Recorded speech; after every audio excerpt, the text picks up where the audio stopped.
راح اسولف لكم سالفة وشوفوا نقدر نطبقها بحياتنا لو ما نقدر. اجا واحد للنبي الأكرم صلى الله عليه وآله قال له يا رسول الله أنا عندي مرة إذا اجيت للبيت تتلقاني، وإذا طلعت من البيت تشيعني يعني توصل وياي للباب، وإذا شافتني مهموم تسألني تقول لي شنو اللي هامك، إذا همك الأمر الدنيا، إذا همك رزقك متكفل بي غيرك، يعني الله سبحانه وتعالى متكفل بي، وإذا همك الأمر الآخرة فزادك الله همه، الله يزيدك هم على هذا همك إذا همك الأمر الآخرة. سمعوا هسه النبي إيش راح يقول، إيش راح يبشرها بشرى.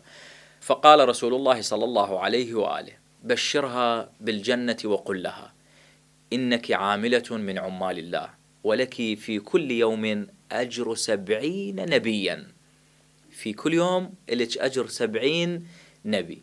يا رسول الله هي شنو اللي سوته؟ سوت أشياء بسيطة، مجرد تلقى زوجها إذا إجا من طلع ودعته، من شافته مهموم سئلته، ها أنت تنظر لهن بهالنظرة هاي المحدودة، أنه يعني هسه أنا من يجي زوجي، المرة تقول من يجي زوجي أو الزوج يقول من أجي من الشغل تتلقاني زوجتي، ومن أطلع تودعني، وبالله أنا حياتي كلها مخلصة مشاكل. لا يا قلبي، شمو أنت اسمع التفاصيل الأخرى.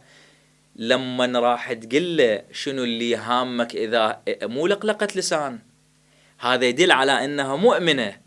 منين إجا هذا الكلام إذا مو هي مؤمنة؟ حتى من تشوفه مهموم تقول له شنو اللي هامك؟ هامك أمر الرزق، رزقك الله سبحانه وتعالى متكفل بيه، هامك أمر آخرتك الله يزيدك هم. هاي معناتها شقد عندها إيمان وشقد واصلة مرحلة بإيمانها بحيث وصلت لهاي النتيجة وتتعامل ويا الزوج بهاي الطريقة. يعني مو من أسمع أقوال أهل البيت عليهم السلام أجي رأسا أمشي على محدودية عقلي، يعني رأسا أفهمها بهالطريقة هاي. ودعته وتلقته من يجي، ومن شافته ضايج قالت له شنو اللي مضوجك؟ إذا ضايج يعني لقلقة لسان كان أحفظهن باشر وأظل كل ساعة قال الواحد شنو مضوجك خويا؟ إذا ضايج على مود الرزق الله متكفل بيه. وش الفائدة؟ كون الكلام مصحوب وياه من مصحوب وياه عمل، مصحوب وياه إيمان، مصحوب وياه يقين. طولت عليكم بالسالفة، وبعد الرواية هم ما أقرأ لكم إياها كلها نصا، بس تقريبا هذا مضمونها. حاولت أن تكون 90%، 70%، 80%. المهم الكلام جبناه من كتاب مكارم الأخلاق الباب 8 في آداب النكاح صفحة 146. دمتم بخير وفي أمان الله.